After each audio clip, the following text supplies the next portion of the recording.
Vamos lá, irmãos, vamos continuar aqui o nosso 10º dia de aula de Hermenêutica 1 e 2, é o segundo bloco.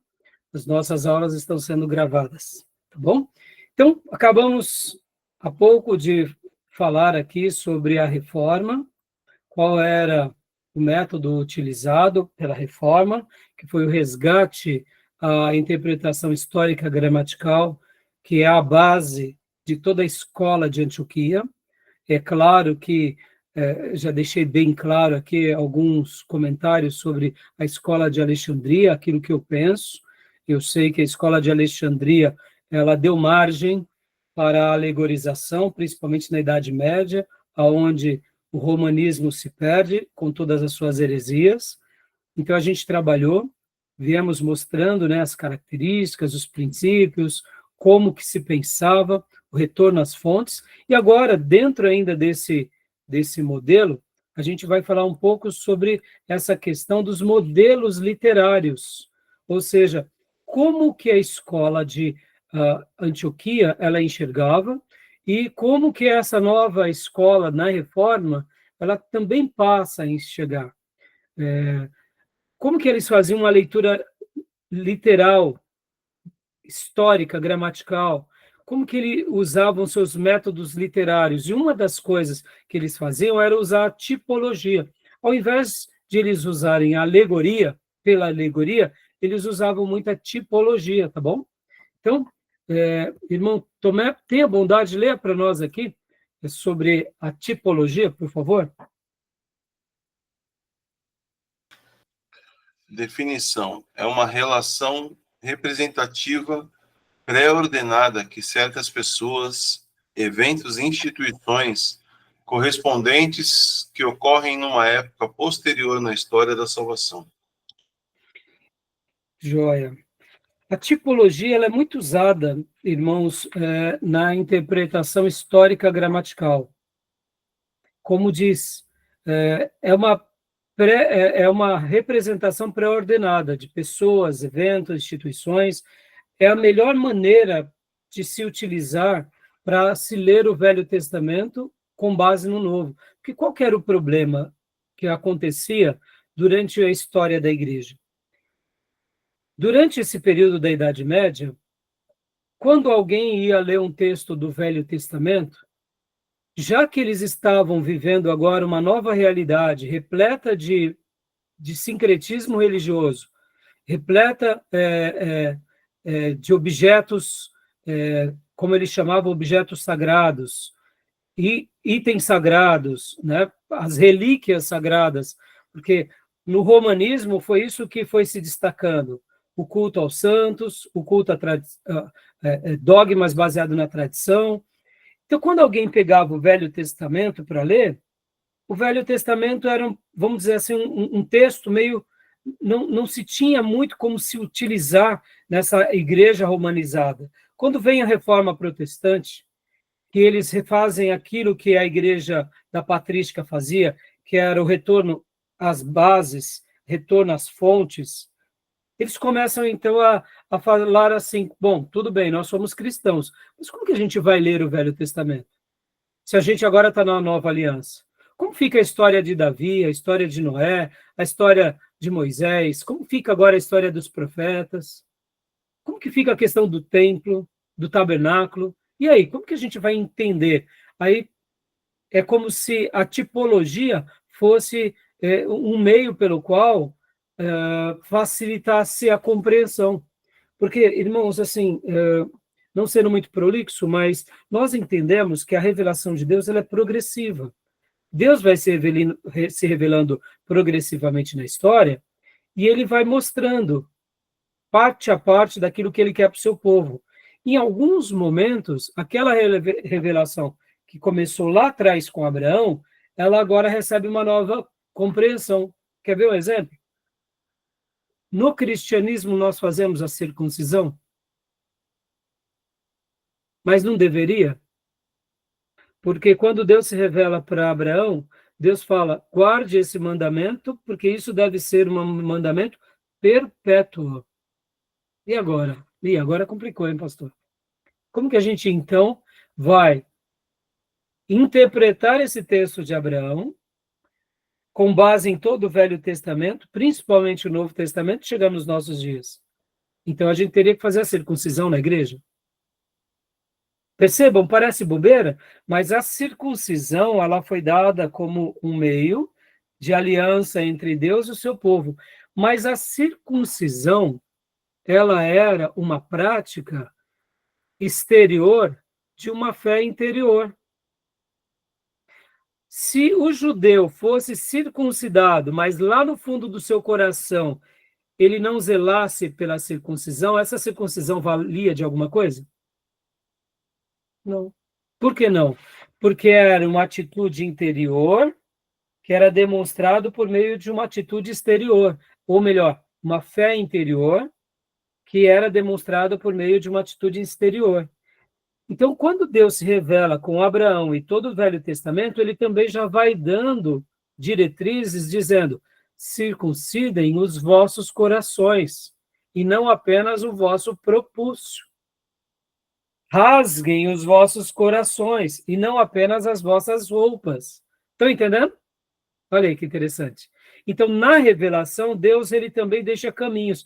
Qual é o símbolo do Novo Testamento que demonstra que a gente tem uma fé interior, que a gente passa a declarar essa fé interior de forma pública? O que nós fazemos que demonstra praticamente a circuncisão? Batismo? Exatamente. O batismo, ele não é um rito de iniciação? A circuncisão não era um rito de iniciação? Ou seja, é como se na revelação progressiva de Deus, aquela lição, ela deixa de ter um efeito histórico, mas ela continua tendo um efeito espiritual. Interessante, né? Pastor, mas é meio confuso. O Novo Testamento fala agora sobre circuncidar, o Novo Testamento não vai falar sobre circuncidar, mas o Novo Testamento vai falar sobre nascer de novo. No novo nascimento vai falar de ter um coração agora convertido. Percebam, então, que a revelação ela é progressiva, ela vai aumentando, mas vocês concordam que no Novo Testamento ela conclui? Ela conclui. O problema não é a conclusão que Deus faz no Novo Testamento, é como essa interpretação foi feita ao longo da história. Como eu já ensinei para vocês, nos primeiros 400 anos, até nos primeiros 500 anos, ainda havia uma interpretação muito boa, com alguns erros. Depois do ano 500 em diante, que se perdem.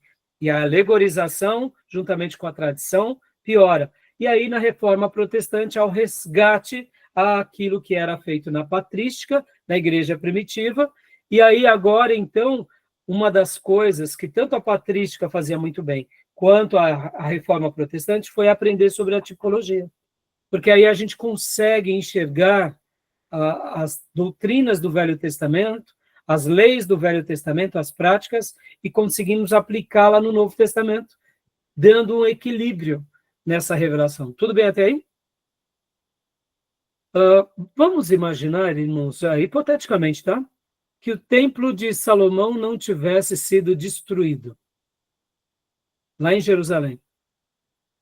Então, a gente poderia dizer que para um judeu que nasce como judeu, a circuncisão ainda poderia ser feita. Porque pode ver que Paulo, ele ia celebrar a Deus no templo, né? Mas por que ele ia celebrar a Deus no templo? Porque ele era um judeu. Mas para o gentil, ele não obrigava a isso. Por quê? Porque o gentil tinha os seus costumes. E agora, o que o Novo Testamento deixa claro? Que a obra de Jesus, ela completa qualquer sacrifício na vida de qualquer um, seja ele judeu, ou seja ele gentil.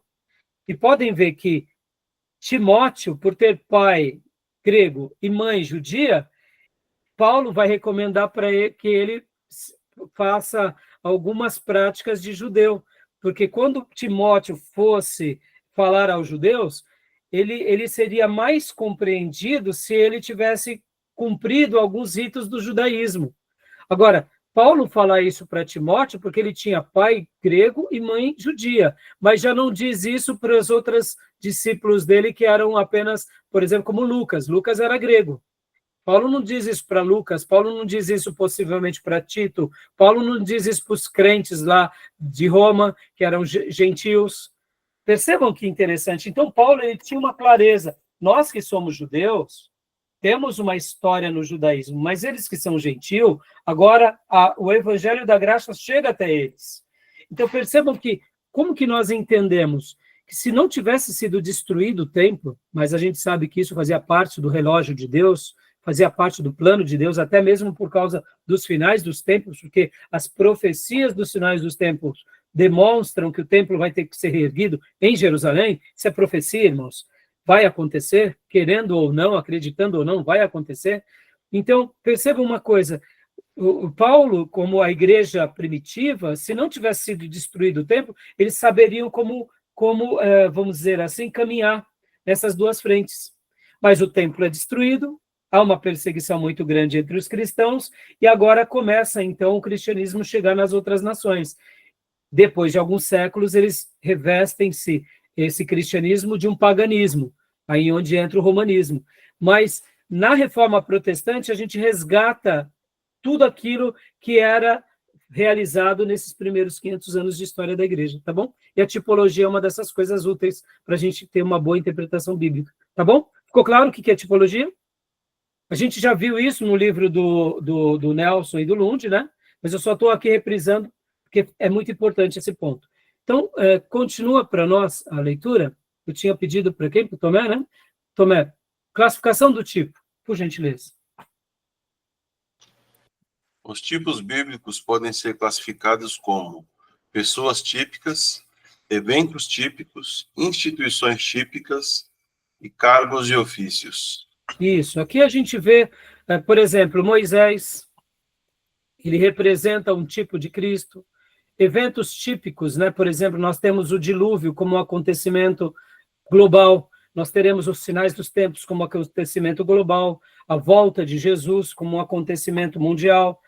Instituições típicas, nós tínhamos o tabernáculo, nós tivemos o templo, nós tivemos o próprio Estado de Israel como algo importante em todo o plano de revelação, e nós tínhamos os cargos dos sacerdotes, dos profetas e os ofícios, reis, sacerdotes, profetas. Então, percebam que tudo isso tem uma tipologia no Velho e tem um significado no Novo, tá bom?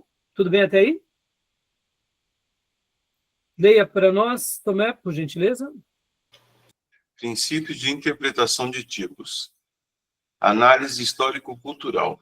Determinar o significado no tempo e na cultura do tipo e antitipo. Aqui, falando um pouco sobre isso. Lembra que há pouco eu mencionei sobre a questão da circuncisão? Aqui a gente poderia colocar a circuncisão nesse contexto. Por quê? Porque tem tudo a ver com o que eu acabo de dizer. Ela é específica para os judeus. E ela foi específica durante um período.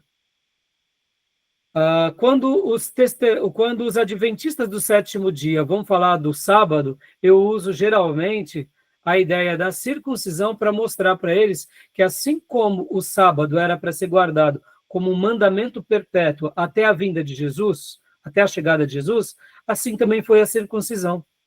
Porque ambos os textos no Velho Testamento falam para que os seus filhos guardassem de forma perpétua. Aí o adventista, quando ele vem falando sobre isso, eu digo, e por que vocês não fazem mais a circuncisão? Estão entendendo?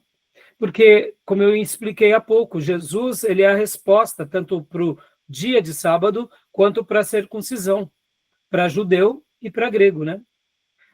Continua para nós, Tomé, por gentileza. Análise. Análise teológica. Ver no texto pontos de correspondência entre tipo e antitipo, à medida que se relacionam. Aqui a gente poderia usar algumas coisas como o tabernáculo, como o templo, o próprio Estado de Israel, as tribos de Israel, tribo de Judá. A gente poderia fazer várias análises teológicas baseadas nessas questões do tipo, tá bom? Só estou citando rapidamente, irmãos, porque isso tudo está dentro do escopo, né? As nossas obras elas vão tratar disso mais detalhadamente, tá bom? O outro princípio, pode ler para nós? Tomé, Análise literária. descobrir uma semelhança ou analogia notável entre o tipo e o antitipo, descobrindo depois evidências de que tipo foi indicado por Deus para indicar a coisa tipificada. Determinar o ponto ou pontos de correspondência entre o tipo e o antitipo, pessoas, eventos, instituições, ofícios e ações. Notar os pontos importantes de diferença entre o tipo e o antitipo. Joia. Tudo bem até aí? Deu para entender esse texto? Alguma dúvida? Próximo ponto, Tomé, por favor. Comparar sua análise com a de outros. Modificar, corrigir ou ampliar sua interpretação conforme apropriado. Por exemplo, irmãos, quando, num primeiro momento, os cristãos do Novo Testamento começaram com as práticas judaizantes, pareciam que eles estavam certos em certa medida. Mas vem Paulo e fala, não, não é assim. Porque se nós formos para a prática da lei, nós estamos anulando o princípio da graça. E então, nós, como judeus, devemos ter uma mentalidade, mas, ao mesmo tempo, não devemos impor a nossa mentalidade aos gentios. Porque o que Deus espera aos gentios é que eles creiam que Deus se revelou a um povo que é o nosso povo, deixou o Velho Testamento como caminho de Deus para todas as nações, e do nosso povo veio o Salvador e que ele morreu e ressuscitou por todos os povos. Hoje, o que todos os povos precisam é aceitar esse judeu chamado Jesus como Salvador e Senhor da sua vida, sabendo que ele é a resposta para todo aquele que deseja ir ao céu.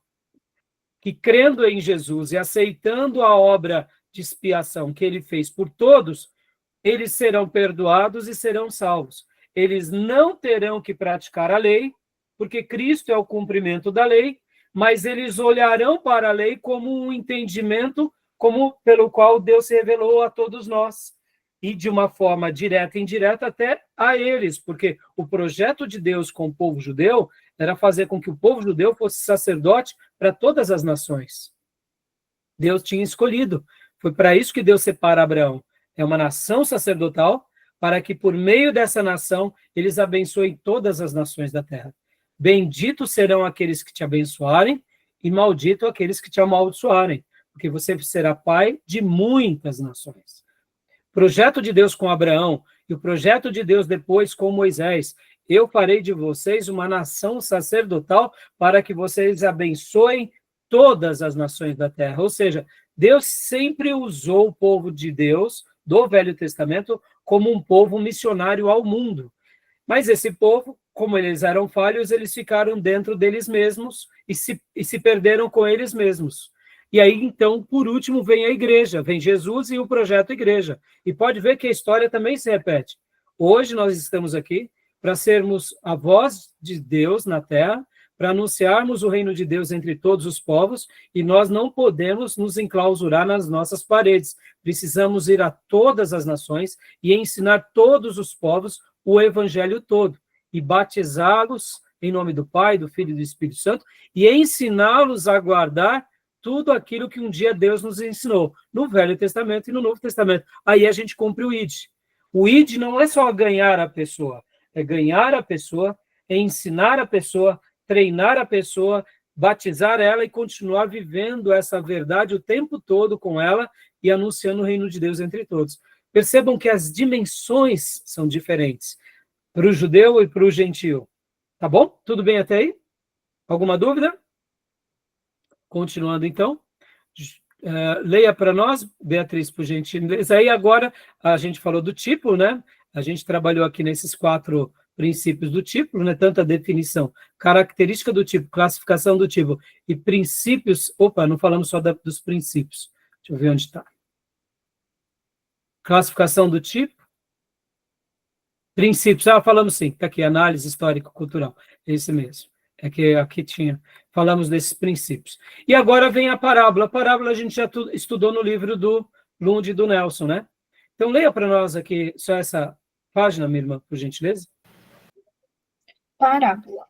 ouviram as parábolas que Jesus contou e sabiam que ele estava falando a respeito deles. Em Mateus 21, versículo 45. Mais ou menos um terço do ensino de Jesus está em parábolas. Ao longo da história, essas narrativas foram abusadas pelos exegetas, que as submeteram à interpretação alegórica, na busca de um suposto sentido mais profundo. A parábola é uma espécie de alegoria apresentada sob forma de uma narração, relatando fatos naturais ou acontecimentos possíveis, sempre com o objetivo de declarar ou ilustrar uma ou várias verdades importantes. Ou seja, como nós já mencionamos, a parábola em si já é uma figura de retórica. Agora, se eu ainda interpreto ela como uma alegoria, eu vou dizer o que eu quiser, em nome de Deus. E aí, meus irmãos, só Deus na causa. Né? Só Deus na causa, tá bom? Então, tem mais só 2 slides? Leia para nós, irmão, para a gente terminar. Eu creio que vocês têm alguma dúvida da parábola ou não. Só uma coisa que eu já tinha dito, que em cima de parábola nós não fazemos doutrina, tá, irmãos? Em cima de parábola, nós não criamos doutrinas. Nós podemos usar e entender algumas doutrinas, mas nós não podemos afirmar doutrinas. Por exemplo, quando Jesus fala a Nicodemos sobre o novo nascimento, ou seja, ali há uma doutrina, há um ensino sobre o novo nascimento. Mas quando nós pegamos a parábola das 10 virgens, que 5 eram nécias e 5 prudentes, e o noivo veio só para 5 e as outras 5 ficaram para fora, eu não posso afirmar que a volta de Jesus será assim, ficará metade da igreja e a outra metade subirá. A gente faz uma interpretação, e nessa interpretação a gente não coloca fundamentos exatos. A gente diz, ó, Jesus vai voltar. Quem for prudente sobe, quem não for fica. Mas qual a quantidade? É 50%? Não, porque a parábola ela tem essa figura de retórica dentro dela. Tá bom? Então, em cima de parábolas, nós não criamos doutrinas. Guardem isso, tá bom? Isso é importante. Né? Assim como também, meus irmãos, em cima de experiências pessoais, nós não criamos doutrina. Como assim? Eu fiz, de repente, hipoteticamente, tá, meus irmãos, uma campanha de jejum durante 7 dias. E aí, durante esses 7 dias, Deus me curou. Então, eu crio uma doutrina dizendo, faça jejuns durante 7 dias, você vai ser curado.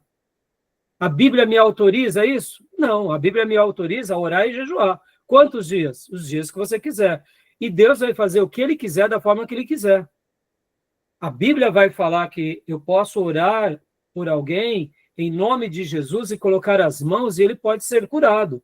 A Bíblia fala isso. Mas, de repente, eu posso fazer uma oração diferente. Eu posso... E vamos dar um exemplo. Quando Paulo ora pelas roupas, e envia as roupas para que outros usem ali. Então quer dizer que Paulo estava criando uma doutrina da roupa ungida? Não. Ali foi... Deus quis usar Paulo daquela forma.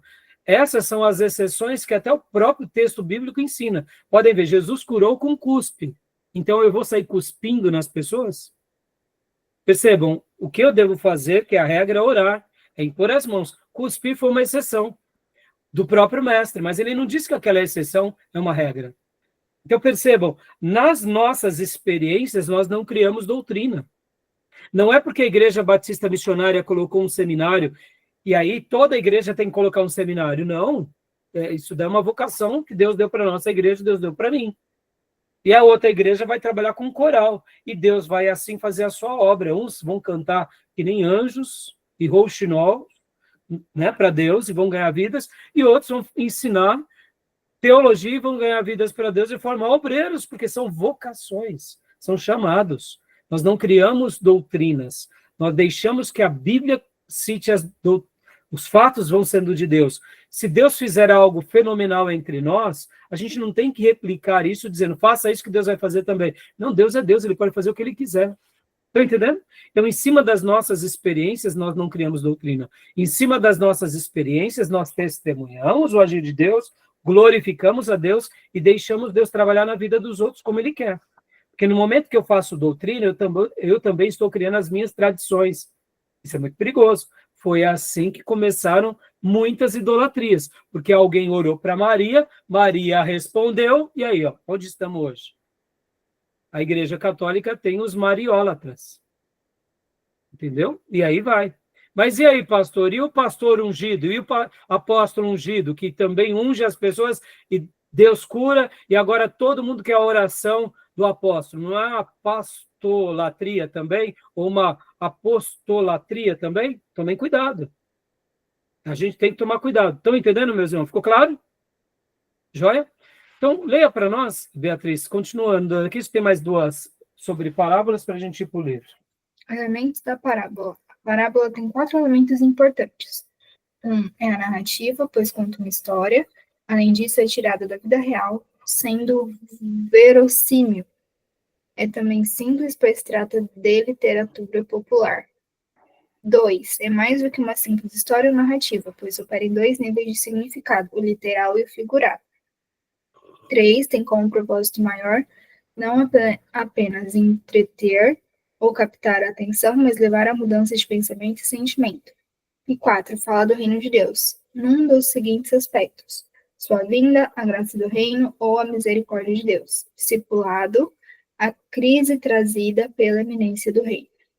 Ou seja, né, essa explicação aqui é muito linda.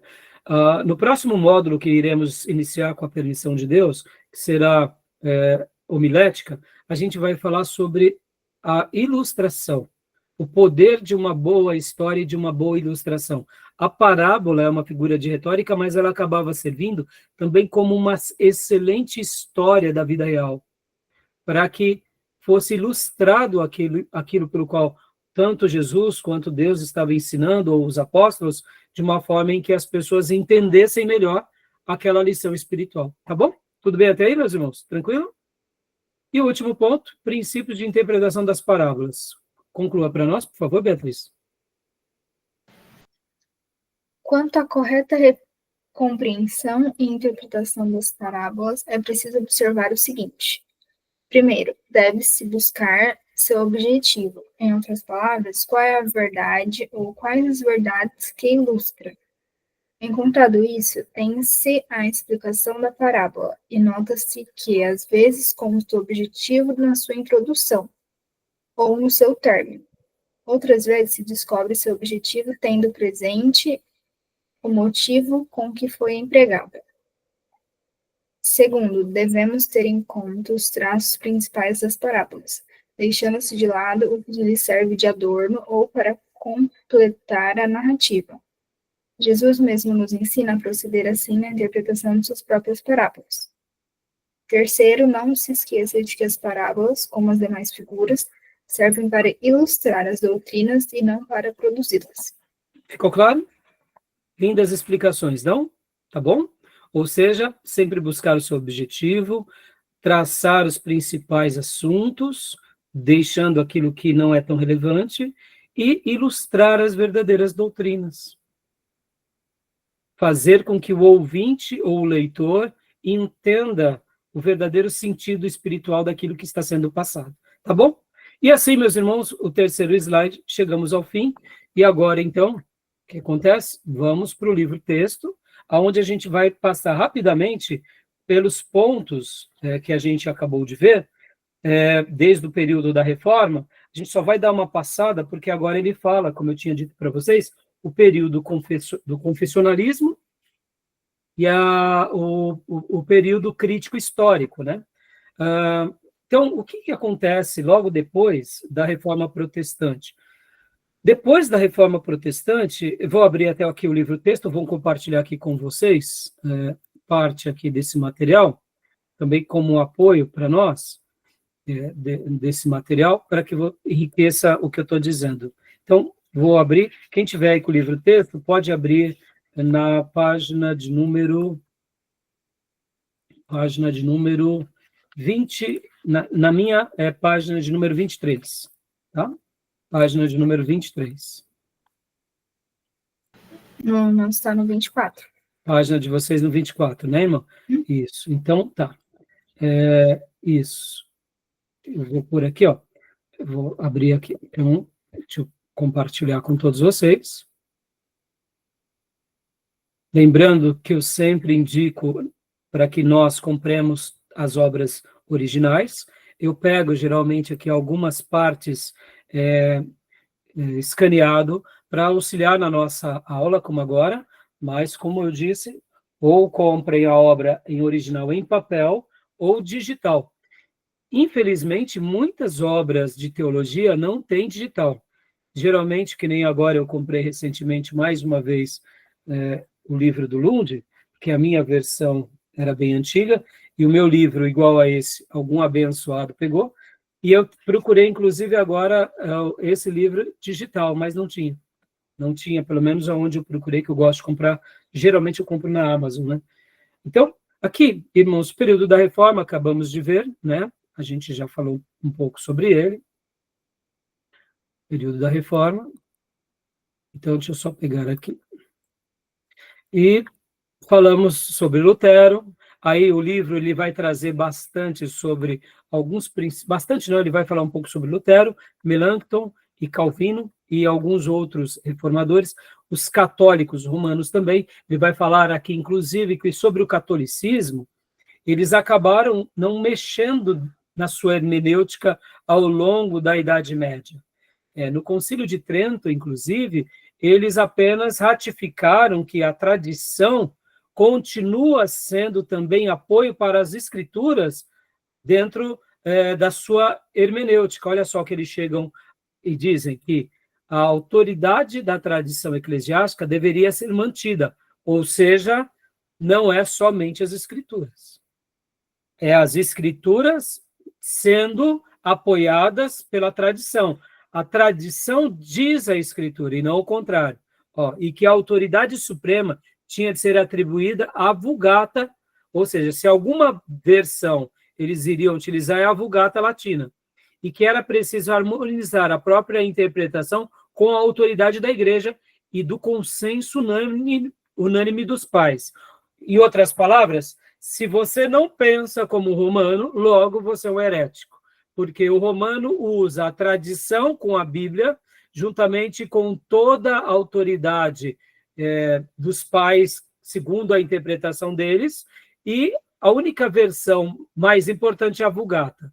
E por que a Vulgata, irmãos? Porque acaba sendo quase como um legado do romanismo, sendo que não foi essa a proposta quando Jerônimo cria.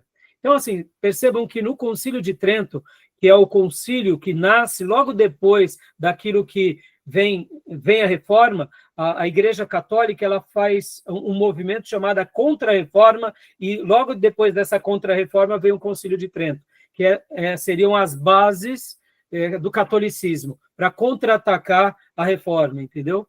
E para dizer, nós continuaremos sendo católicos, não importa o que vocês estão dizendo. Logo depois desse período, vem um período que eles chamam do período do confessionalismo, que seria o momento em que os protestantes começam a confessar aquilo que creem. Só que, o que acontece? Mesmo dentro do movimento protestante, também houve várias declarações de fé, porque, como aqui está escrito, em certa época, quase toda cidade importante ou principado tinha o seu próprio credo preferido. Mesmo dentro dos protestantes, começaram a ter várias interpretações. E o que acontece? Logo, aí ele cita aqui, por exemplo, apenas os socinianos e os cogessos, coxessos, eu não sei se essa é a pronúncia correta, tá, meus irmãos? Ele cita esses dois grupos, e logo na sequência ele cita um terceiro grupo, que são os pietistas. Então, o que seriam esses grupos que ele está citando? Seriam esses grupos que faziam as confissões. Pensa assim, hoje nós não temos os nossos... hoje, para ser um batista, não tem o credo batista. O credo batista seria o quê? O que um batista crê? O que um assembleano crê? Pastor, o batista e o assembleano é muito diferente. Não, meus irmãos. Nas doutrinas principais, nós não somos muito diferentes. Só para vocês terem uma ideia, a Assembleia de Deus, ela nasce ali no final, né, do século XIX, para o início do século XX, e quem eram os missionários da onde nascem a Assembleia de Deus, que é Daniel Berg e Gunnar Virg? Gunnar eles eram missionários batistas, então poderíamos dizer que a Assembleia de Deus é a igreja batista mais velha, que se envolve com o movimento pentecostal, é a igreja batista que vira pentecostal. É isso. Quando a gente pega, por exemplo, um pastor pentecostal realmente equilibrado, pode ver, a mensagem dele é maravilhosa. É banhada de fervor, é banhada de uma oratória mais apaixonada, eu diria mais fervorosa, mas um assembleano equilibrado, a gente nota uma semelhança muito grande num pastor batista, num pastor metodista. O que vai mudar? Que ele crê nos dons do Espírito Santo e crê na prática do Espírito Santo, nos dons do Espírito Santo e algumas práticas para hoje, como faziam os apóstolos. Alguns batistas, que são aqueles que são os históricos, eles vão dizer que os dons cessaram, que eles não se repetem ao longo da história. Mas, assim, quando a gente pega, eles são muito semelhantes. Nas doutrinas principais são semelhantes. Então, o que seria esse período que o nosso irmão Louis Berkhoff chama de período de confessionalismo? É onde começaram grupos a confessar seus credos. E, como ele disse, ele cita aqui os Cossé, eu não sei se essa é a pronúncia, Coxégios e os Socinianos. E o terceiro mais conhecido é esse, é os pietistas. O que seriam os pietistas? Os pietistas, esse nome de pietista vem de piedade. Eles são muito parecidos com os puritanos. Os pietistas é um outro grupo parecido com o puritano, que nasce também logo depois da Reforma Protestante, tá bom? A grosso modo é isso. Cansados da rivalidade entre os protestantes, empenharam-se em promover uma vida verdadeiramente piedosa. Ou seja, irmão, você está brigando aí por causa disso? E você está brigando por causa daquilo? Deixa disso, filho. Vamos ser cristãos, vamos seguir a Jesus, vamos se consagrar e vamos proclamar o evangelho? Vamos. O que nos une? Nos une, é isso? Deixa o que é secundário de lado. E aí, então, o grupo pietista, ele trouxe uma certa harmonia entre esse período chamado período de confessionalismo. Ele trouxe uma união, tá bom? Tudo bem até aí? No todo, representava uma reação saudável contra as interpretações dogmáticas do seu tempo. Ou seja, como sempre, irmãos, até mesmo dentro do protestantismo, sejamos honestos hoje, irmãos, quando eu falei dos pentecostais, o pentecostalismo saudável é uma delícia, é uma bênção, mas vai conversar com um pentecostal radical, é indigesto, você não consegue ficar meia hora conversando, porque eles se sentem que são os únicos certos no planeta. E todos os outros que não pensam como eles estão errados, ou são fariseus, ou são liberais, não é assim?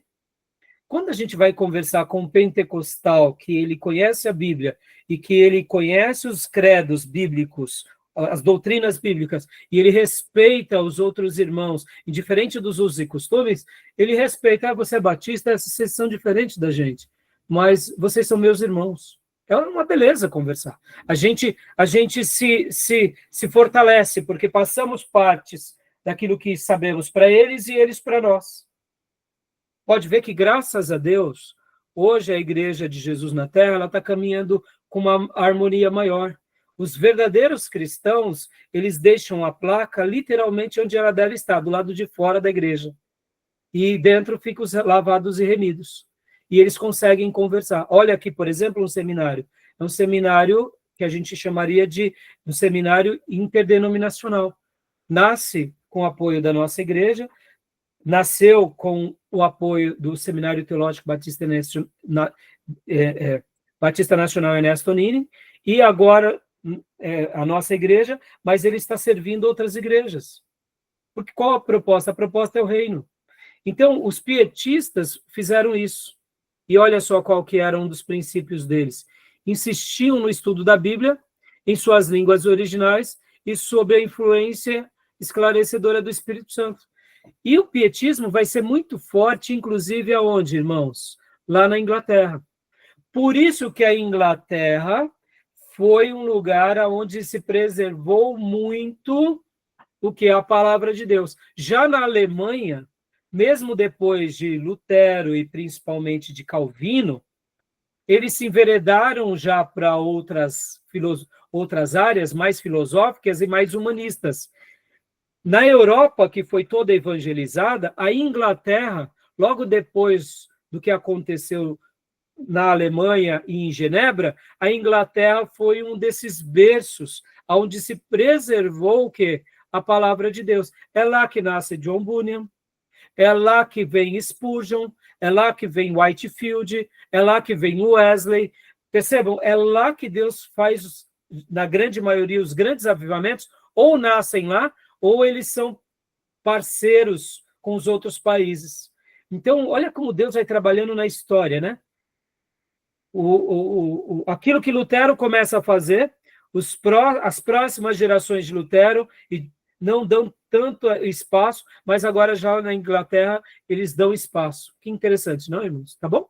Tudo bem? Deixa eu só ler aqui a última frase aqui, nesse finalzinho, o texto, aqui, ó. Aqui, as tendências, ó. As tendências místicas desses intérpretes levavam a descobrir uma ênfase especial onde nada existia. Bengel foi o melhor intérprete que esta escola produziu. É claro que também, irmãos, é óbvio, o pietismo ele trazia muito para uma interpretação pessoal. E essa interpretação pessoal levou também a alguns exageros, entendeu? Porque olha só, eles foram os primeiros a insistir na necessidade da interpretação psicológica, no sentido de que os sentimentos do intérprete deveriam estar em harmonia com os do escritor que ele queria entender.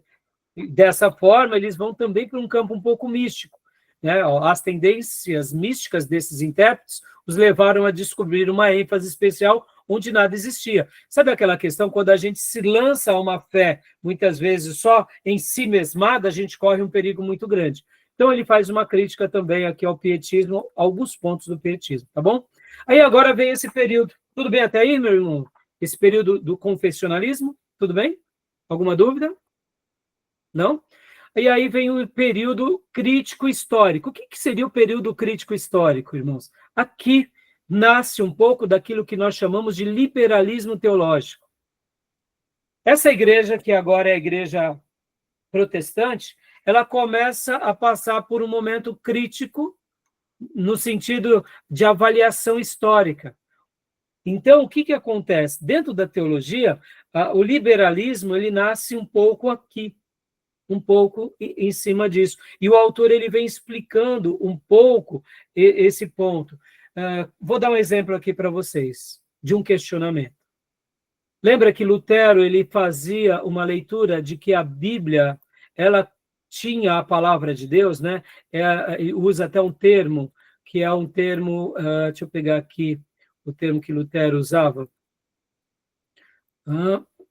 viva vox, ou seja, a palavra viva de Deus. Para Lutero, a gramática era sagrada. Então, nesse período crítico histórico, começaram a fazer alguns questionamentos. Por exemplo, olha só, aqui, ó. Aqui. Visões amplamente divergentes foram expressas a respeito da inspiração da Bíblia, mas todas elas negavam a inspiração verbal e a infabilidade das Escrituras. O que é isso? Começou a ter uma discussão da seguinte forma: quando Deus inspirou os seus escritores, Deus deu a eles a palavra ou Deus deu a eles a ideia? Olha só a discussão que a igreja começou a ter e a teologia começou a ter logo depois da Reforma Protestante. Eu te pergunto, é uma discussão legítima? Sim. É uma dúvida? Sim. Mas no momento em que eu levo essa dúvida e eu começo a negar a inspiração verbal, olha onde eu estou chegando. Eu estou dizendo o seguinte: logo, algumas partes da Bíblia são, de fato, palavras vindas direto de Deus para nós. Outras, não.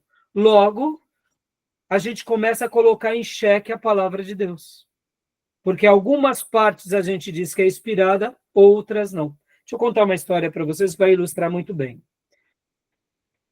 Um pastor foi fazer uma visita para uma irmã da sua igreja, que fazia algum tempo que ela não ia para a igreja, e ao chegar lá, a irmã recebeu o pastor com muito carinho, e o pastor entrou, né? A irmã convidou ele para entrar, e a irmã ofereceu um chá para o pastor, e o pastor disse, sim, eu aceito, minha irmã.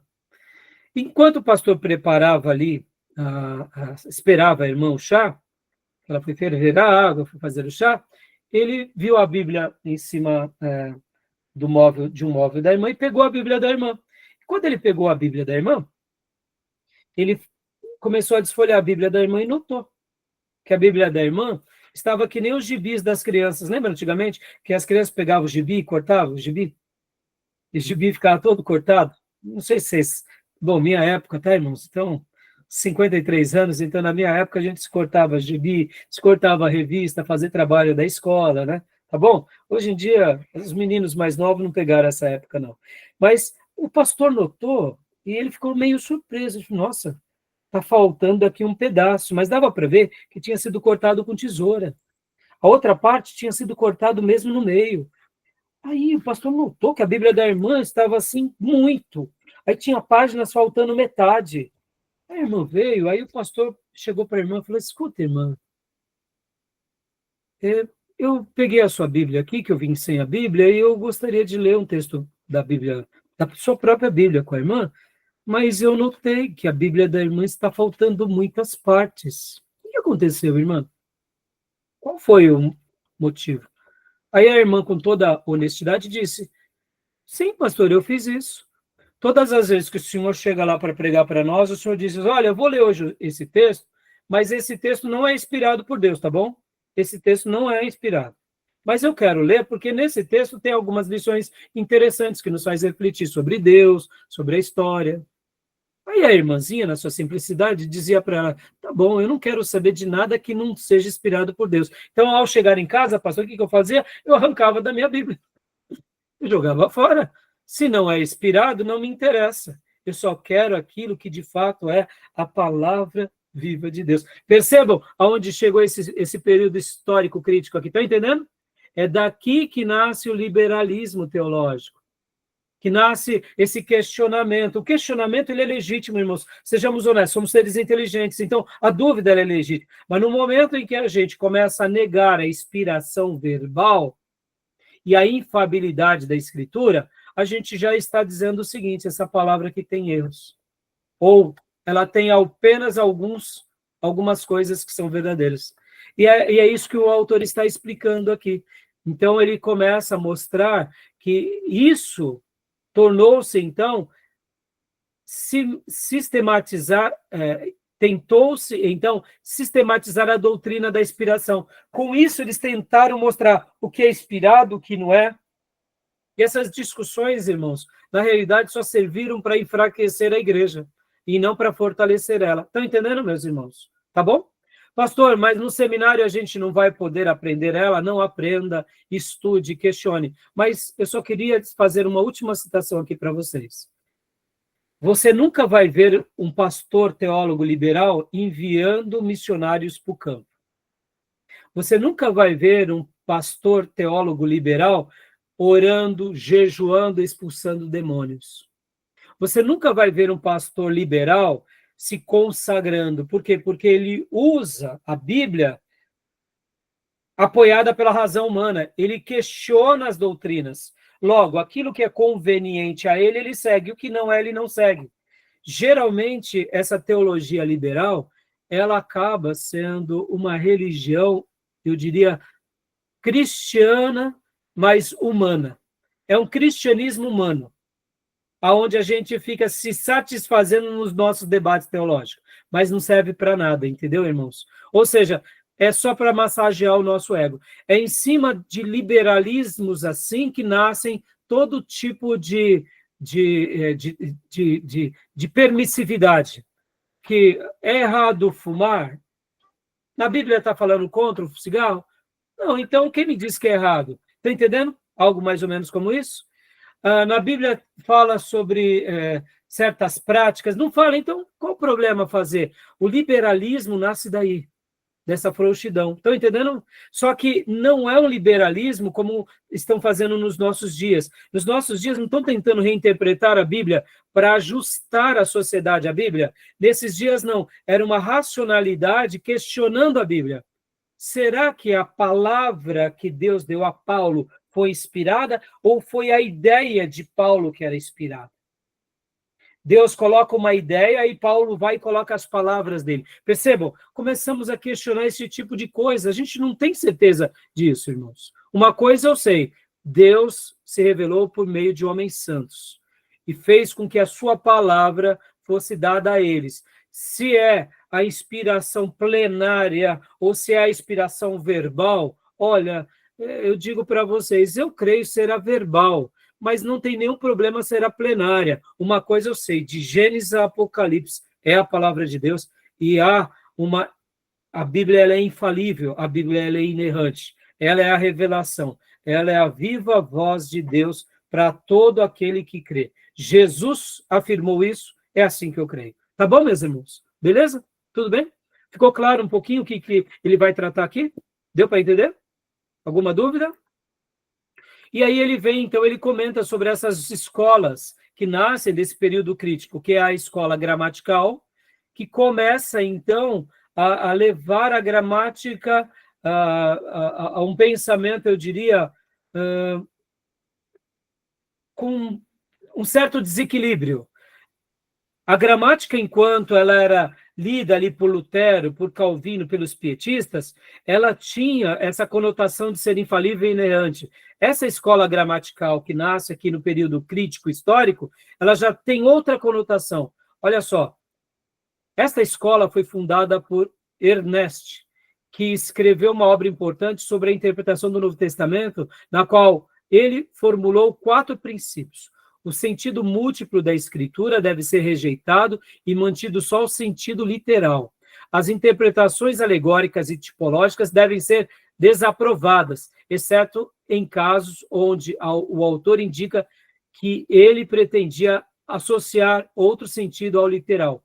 Desde que a Bíblia tenha o sentido gramatical em comum com outros livros, este deveria ser apurado de modo semelhante em ambos os casos. O sentido literal não deve ser determinado por um suposto sentido dogmático. Até aqui essas expressões estão de acordo.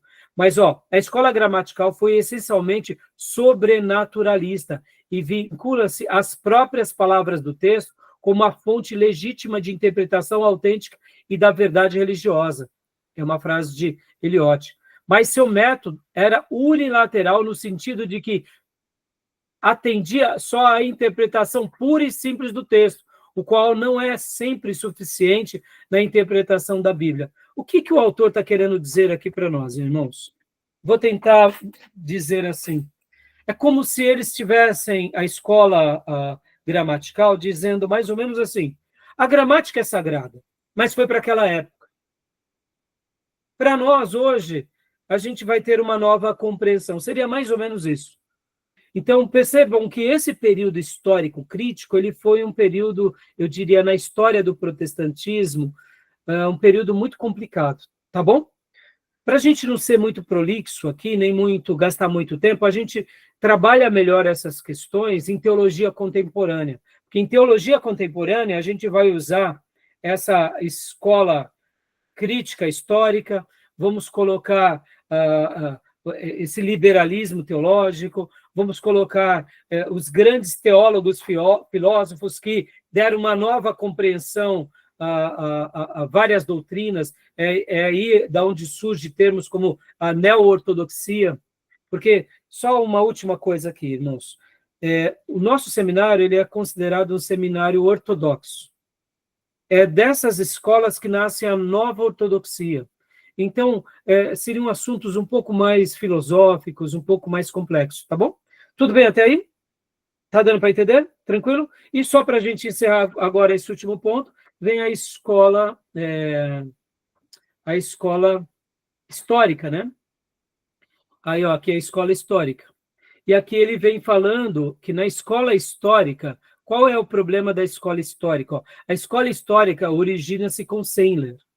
Filhos de pais pietistas, ó, aqui, ó, pai, ele era de uma origem pietista, tornou-se mais ou menos, a despeito de si mesmo, o pai do racionalismo. Perceba que a escola histórica, ela vai ter um lado mais racionalista, tá bom?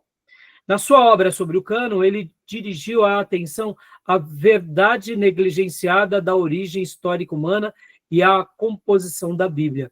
Então, só aqui dá para a gente entender um pouquinho o que ele foi. Ou seja, a escola histórica ela é mais voltada ao racionalismo. Aí eu pergunto para vocês, irmãos, o cristianismo ele é racionalista na sua essência? Claro. Ele tem razão, mas a gente pode dizer, nós seguimos a razão ou nós seguimos a fé? A fé. A fé. Então, perceba que uma leitura racionalista do cristianismo pode ser muito perigoso. Agora, quando nós usamos a fé e a razão como um auxílio a essa fé, nenhum problema. Mas quando nós colocamos o racionalismo na frente da fé, todo problema, tá bom? Então, é que a fé acompanha a questão da razão e não do racionalismo. Exatamente. A gente não é porque cremos que praticamos suicídio da razão, mas não é a razão acima da fé. É a nossa fé e a razão que serve a fé, né, Júnior? Está em Romano 12 lá, né? Isso, né? Exatamente, Romanos 12, né? Passar por uma transformação culto racional, né? Um culto racional, exatamente, né?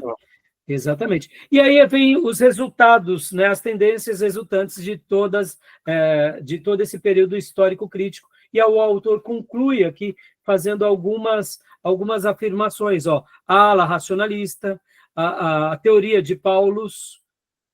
Aí depois ele também menciona aqui, aqui, ó, que mais? Ele vai fazendo citações e mostrando um pouco sobre tudo isso que eu acabo de dizer. É claro que aqui, irmãos, ele traz dados, ele traz nomes importantes, as influências, né, as correntes, tá bom? Tudo bem? Tudo jóia até aí? Essa parte é muito filosófica. Aqui é mais filosófica, Júnior. Por isso que eu não queria gastar muito tempo. Não que não mereça, tá, Júnior? Viu, irmãos? Não é que não merece. Deixa eu concluir aqui esse ponto.